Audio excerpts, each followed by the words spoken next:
તમે જોઈ રહ્યા છો ફટાફટ ગુજરાતી સમાચાર. તાજા, ત્વરિત અને સચોટ સમાચારો માટે અત્યારથી જ અમારી ચેનલને સબસ્ક્રાઇબ કરો અને બેલ આઇકન દબાવો, જેથી કોઈપણ મહત્વના સમાચાર તમારાથી છૂટી ન જાય. તો ચાલો શરૂ કરીએ આજના મુખ્ય સમાચારો. વડાપ્રધાન નરેન્દ્ર મોદીએ ગુજરાત મુલાકાતના પ્રથમ દિવસે સોમનાથમાં ભવ્ય રોડ શો યોજ્યા બાદ પ્રથમ જ્યોતિર્લિંગના દર્શન અને જલાભિષેક કર્યો હતો. પીએમ મોદીએ સોમનાથ મંદિર પરિસરમાં આયોજિત 72 કલાકના ઓમકાર જાપ અનુષ્ઠાનમાં ભાગ લીધો અને વીર હમીરજી ગોહિલ સહિતના ઇતિહાસની ઝાંખી કરાવતો ભવ્ય ડ્રોન શો પણ નિહાળ્યો હતો. ગઝનવીના આક્રમણના 1000 વર્ષ અને મંદિરની પ્રાણ પ્રતિષ્ઠાના 75 વર્ષ નિમિત્તે યોજાયેલા સોમનાથ સ્વાભિમાન પર્વમાં તેઓ રવિવારે 108 ઘોડાઓ સાથેની ઐતિહાસિક શૌર્ય યાત્રાનું નેતૃત્વ કરશે. ગુજરાત પોલીસ ભરતી બોર્ડ દ્વારા પીએસઆઈ અને એલઆરડીની 13,591 જગ્યાઓ માટેની શારીરિક કસોટી 21 જાન્યુઆરીથી શરૂ થશે, જેના કોલ લેટર 12 જાન્યુઆરીએ બપોરે 2 વાગ્યાથી ઓજસ વેબસાઇટ પરથી ડાઉનલોડ કરી શકાશે. પારદર્શક ભરતી માટે દોડમાં RFID ચિપનો ઉપયોગ કરવામાં આવશે અને માત્ર શારીરિક કસોટીમાં ઉત્તીર્ણ થનારા ઉમેદવારો જ આગામી લેખિત પરીક્ષા માટે પાત્ર ગણાશે. ગુજરાતમાં ઠંડીનો ચમકારો યથાવત છે. જોકે લઘુત્તમ તાપમાનમાં 2 થી 3 ડિગ્રીનો વધારો થતાં નલિયામાં 6.4 ડિગ્રી અને અમરેલીમાં 8.4 ડિગ્રી તાપમાન નોંધાયું છે. ઠંડીની સાથે પ્રદૂષણમાં પણ તોતિંગ વધારો થયો છે, જેમાં અમદાવાદ 306 AQI સાથે રાજ્યનું સૌથી પ્રદૂષિત શહેર બન્યું છે, જે સ્વાસ્થ્ય માટે ચિંતાજનક છે. સુરતના અડાજણ રિવરફ્રન્ટ પર આંતરરાષ્ટ્રીય પતંગ મહોત્સવનું ભવ્ય આયોજન કરાયું, જેમાં 50થી વધુ દેશોના 45 વિદેશી પતંગબાજો સહિત કુલ 94 કલાકારોએ આકાશમાં રંગબેરંગી પતંગો લહેરાવ્યા હતા. ઢોલ નગારાના તાલે ઝૂમતા ન્યૂઝીલેન્ડ, પોલેન્ડ અને બેલારુસ જેવા દેશોના મહેમાનોએ ગુજરાતી સંસ્કૃતિ અને વાનગીઓના વખાણ કરી પતંગબાજીનો અનેરો આનંદ માણ્યો હતો.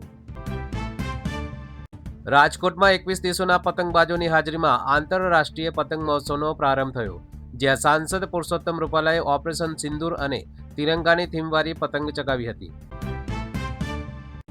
મહોત્સવમાં વિદેશી પતંગબાજો ગુજરાતી ગરબાના તાલે ઝૂમ્યા હતા અને આકાશમાં સેવ અર્થ, બેટી બચાવો તથા વિવિધ કદાવર આકારની પતંગો આકર્ષણનું કેન્દ્ર બની હતી.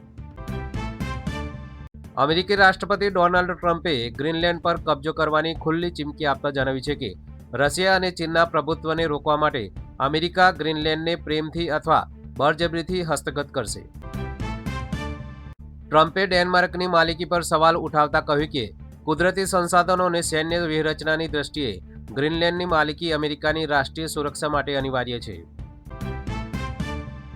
ઓડિશાના રાઉરકેલાથી ભુવનેશ્વર જતું ઇન્ડિયન વન એરનું 9 સીટર વિમાન ઉડાન ભર્યાની મિનિટોમાં જ ક્રેશ થયું, જેમાં સવાર 2 પાયલોટ સહિત તમામ 6 લોકો ઇજાગ્રસ્ત થયા છે. દુર્ઘટનામાં ગંભીર રીતે ઘાયલ થયેલા પાયલટ અને અન્ય મુસાફરોને સલામત રીતે બહાર કાઢી સારવાર અર્થે હોસ્પિટલ ખસેડવામાં આવે છે, જ્યારે એરપોર્ટ ઓથોરિટીએ ક્રેશના કારણોની તપાસ હાથ ધરી. મહેસાણાના ઐતિહાસિક મોઢેરા સૂર્ય મંદિર ખાતે આગામી 17 અને 18 જાન્યુઆરીએ પરંપરાગત ઉત્તરાર્ધ મહોત્સવ યોજાશે, જેમાં દેશ વિદેશના નામાંકિત કલાકારો શાસ્ત્રીય નૃત્યના કામન પાથરશે. ભારતીય સંસ્કૃતિ અને ગુરુ શિષ્ય પરંપરાને જીવંત રાખતા આ દ્વિદિવસીય ઉત્સવમાં કલાપ્રેમીઓ સાંજે 7 વાગ્યાથી સૂર્ય મંદિરના ભવ્ય પ્રાંગણમાં વિવિધ નૃત્ય શૈલીઓનો આનંદ માણી શકશે. અમિતાભ બચ્ચને 2011માં ગિફ્ટ સિટી સામે શાહપુરમાં ₹7 કરોડમાં ખરીદેલી જમીનની કિંમત હવે ₹210 કરોડ થઈ ગઈ છે, જ્યાં તેઓ લોટસ ડેવલપર્સ સાથે મળીને ભવ્ય બિલ્ડિંગ બનાવશે. આ પ્રોજેક્ટમાં અભિષેક બચ્ચન અને લોટસ ડેવલપર્સ વચ્ચે પ્રોફિટ શેરિંગ એગ્રીમેન્ટ થયો છે, જે અંતર્ગત 10 લાખ સ્ક્વેર ફૂટમાં અલ્ટ્રા લક્ઝરી રેસિડેન્શિયલ અને કોમર્શિયલ યુનિટ્સ તૈયાર કરવામાં આવશે. અમેરિકાના કડક ટેરિફ વચ્ચે ચીન ભારતનું સૌથી મોટું નિકાસ બજાર બની ગયું છે, જ્યાં ચાલુ નાણાકીય વર્ષમાં ભારતની નિકાસ 33% ઉછાળા સાથે $12.22 અબજ પહોંચી છે. ખાસ કરીને ઇલેક્ટ્રોનિક સેક્ટરમાં PCBs અને ફ્લેટ પેનલ ડિસ્પ્લેની નિકાસમાં થયેલો તોતિંગ વધારો ભારત ચીન વ્યાપાર સંબંધોમાં ઐતિહાસિક પરિવર્તન સૂચવે છે. અમેરિકાએ G7 નાણામંત્રીઓની બેઠક માટે ભારતને વિશેષ આમંત્રણ આપી ચીન પરની રેર અર્થ ખનિજોની નિર્ભરતા ઘટાડવા અને સપ્લાય ચેઇન સુરક્ષિત કરવા મોટું વ્યૂહાત્મક પગલું ભર્યું છે. સ્માર્ટફોન અને ફાઇટર જેટ માટે અનિવાર્ય એવા આ ખનિજો પર ચીનનું 87% વર્ચસ્વ તોડવા માટે અમેરિકા હવે ભારત અને ઓસ્ટ્રેલિયા જેવા વિશ્વાસપાત્ર દેશો સાથે મજબૂત ભાગીદારી કરવા માંગે છે. બિહારના મુખ્યમંત્રી નીતિશ કુમાર માટે ભારત રત્નની માંગ કરનારા વરિષ્ઠ નેતા કેસી ત્યાગી સાથે જેડીયુએ છેડો ફાડી નાખ્યો છે અને તેમના નિવેદનને વ્યક્તિગત ગણાવ્યું છે. પાર્ટી પ્રવક્તાએ સ્પષ્ટ કર્યું છે કે ત્યાગીનો હવે જેડીયુ સાથે કોઈ સંબંધ નથી, જેનાથી વડાપ્રધાનને પત્ર લખીને સન્માન માંગવાનો વિવાદ વધુ વકર્યો છે. અમેરિકી પ્રમુખ ટ્રમ્પના 50% ટેરિફને કારણે ભારતની ટેક્સટાઇલ નિકાસને મોટો ફટકો પડ્યો છે, જેનાથી આ સેક્ટરમાં અંદાજે 50 લાખ લોકોની રોજગારી પ્રભાવિત થઈ છે. કોટન કપડાના નિકાસ બજારમાં આવેલા આ અવરોધ વચ્ચે ગુજરાતમાં ટૂંક સમયમાં દૈનિક 100 ટન ક્ષમતાનો દેશનો પ્રથમ પોલિએસ્ટર રિસાયકલિંગ પ્લાન્ટ સ્થપાશે. સાઉદી અરેબિયા અને પાકિસ્તાન બાદ હવે તુર્કીએ પણ ઇસ્લામિક નાટો ગઠબંધનમાં સામેલ થવા તૈયાર છે, જેમાં કોઈ એક દેશ પરનો હુમલો ત્રણેય દેશો પરનો હુમલો ગણવાની સંરક્ષણ જોગવાઈ છે. આ શક્તિશાળી ત્રિપુટી સાઉદીના નાના પાકિસ્તાનની પરમાણુ શક્તિ અને તુર્કીની ડ્રોન ટેકનોલોજી દ્વારા ઇઝરાયલ અને અમેરિકા સામે નવો વ્યૂહાત્મક મોરચો માંડવાની તૈયારીમાં છે. અમદાવાદમાં 12મી જાન્યુઆરીએ પીએમ મોદી અને જર્મન ચાન્સલરની મુલાકાતને પગલે સવારે 7 થી 12 વાગ્યા સુધી વાડજ સ્મશાન ગૃહથી આંબેડકર બ્રિજ સુધીનો રિવરફ્રન્ટ પશ્ચિમ માર્ગ વાહનો માટે બંધ રહેશે. આંતરરાષ્ટ્રીય પતંગ મહોત્સવની સુરક્ષા માટે લેવાયેલા આ નિર્ણય હેઠળ વાહન ચાલકોને આશ્રમ રોડ અને ટાઉન હોલ જેવા વૈકલ્પિક માર્ગોનો ઉપયોગ કરવા પોલીસ કમિશનર દ્વારા સૂચના અપાઈ.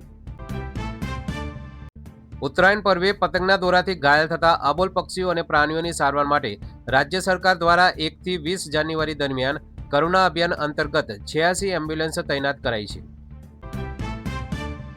નાગરિકોને કોઈપણ ઇજાગ્રસ્ત જીવ જોવા મળે તો તાત્કાલિક 1962 હેલ્પલાઇન પર સંપર્ક કરવા અપીલ કરવામાં આવી છે, જેથી સમયસર મેડિકલ સહાય પહોંચાડી તેમનો જીવ બચાવી શકાય.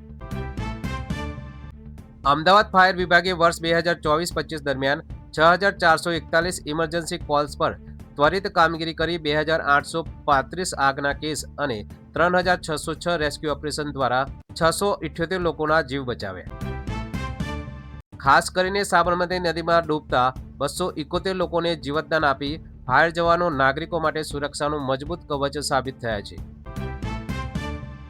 અમદાવાદના સરસપુર રખિયાલ વોર્ડમાં મ્યુનિસિપલ કોર્પોરેશનની ઘોર બેદરકારીને કારણે ડ્રેનેજનું ભારેખમ ઢાંકણ 4 વર્ષના માસૂમ બાળક પર પડતા તેનું કરુણ મોત નીપજ્યું. સુરક્ષાના નિયમોને નેવે મૂકીને રસ્તા પર ખુલ્લું મુકાયેલું 12 ટનનું ઢાંકણ કાર બનતા સ્થાનિકોમાં ભારે રોષ છે અને જવાબદાર અધિકારીઓ સામે કડક કાર્યવાહીની માંગ ઉઠી છે. અમદાવાદમાં એક યુવકને પ્રેમજાળમાં ફસાવી તેનો ન્યૂડ વિડીયો બનાવી ₹10 કરોડની ખંડની માંગનાર મહિલા અને તેના સ્થાનિક અખબારના તંત્રીની સાયબર ક્રાઇમે ધરપકડ કરી છે. આરોપીઓએ સ્પાય કેમેરાથી અંગત પરોનો વિડીયો ઉતારી વાયરલ કરવાની ધમકી આપી હતી, જેમાં પોલીસે ડિજિટલ પુરાવા જપ્ત કરી ફરાર અન્ય એક શખ્સની શોધખોળ હાથ ધરી છે. રણવીરસિંહની ફિલ્મ ધુરંધરમાં બલોચ સમાજ વિરુદ્ધના વિવાદિત ડાયલોગ બદલ ગુજરાત હાઈકોર્ટ અને કેન્દ્ર સરકારના આદેશ બાદ તે દ્રશ્ય દૂર કરવામાં આવ્યું છે. સંજય દત્તના પાત્ર દ્વારા કરાયેલી અપમાનજનક ટિપ્પણી સામે બલોચ સમાજે વાંધો ઉઠાવી હાઈકોર્ટમાં અરજી કરી હતી, જેનો હવે સુખદ અંત આવ્યો છે.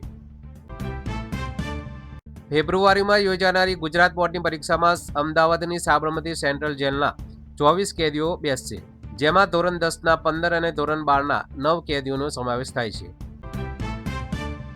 શિક્ષણ વિભાગ દ્વારા જેલની અંદર જ ખાસ પરીક્ષા કેન્દ્ર ઊભું કરવામાં આવશે, જ્યાં બોર્ડના નિયમાનુસાર સુપરવાઇઝર્સની દેખરેખ હેઠળ કેદીઓ પરીક્ષા આપશે.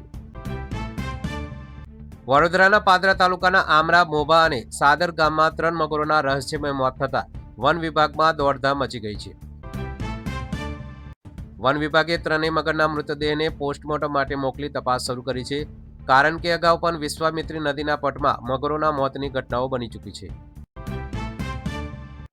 અમદાવાદમાં કાતિલ ઠંડીની સાથે વાયુ પ્રદૂષણ ગંભીર સ્તરે પહોંચ્યું છે, જેમાં બોપલ, આંબલી જેવા વિસ્તારોમાં AQI 400ને પાર કરી જતા હવા અત્યંત ઝેરી બની છે.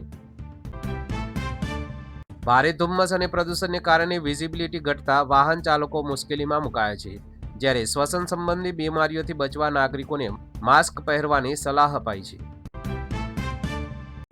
અમદાવાદ મ્યુનિસિપલ કોર્પોરેશન દ્વારા ગુરુકુળ રોડ પર ફાયર એનઓસી અને પોલીસ વેરિફિકેશન વિના ગેરકાયદે ચાલતા 3 પીજીને સીલ કરી લાલ આંખ કરવામાં આવી છે. રહેણાંક સોસાયટીઓમાં સુરક્ષાના નિયમોનું ઉલ્લંઘન કરી ચાલતા આવા પેઇંગ ગેસ્ટ સંચાલકો સામે આગામી દિવસોમાં વધુ કડક કાયદાકીય કાર્યવાહી કરવામાં આવશે. સુરતમાં એસપીએલ 3ના પ્રારંભે અમિતાભ બચ્ચન, સચિન તેંડુલકર અને સૂર્યાના આગમનથી ચાહકોની ભારે ભીડ ઉમટી હતી, જેમાં ધક્કામુક્કી દરમિયાન રહેઠાણનો કાચનો દરવાજો તૂટી ગયો હતો. તો આ હતા આજના ટોપ 50 સમાચાર. વધુ અપડેટ્સ માટે અમારી સાથે જોડાયેલા રહો. નમસ્કાર.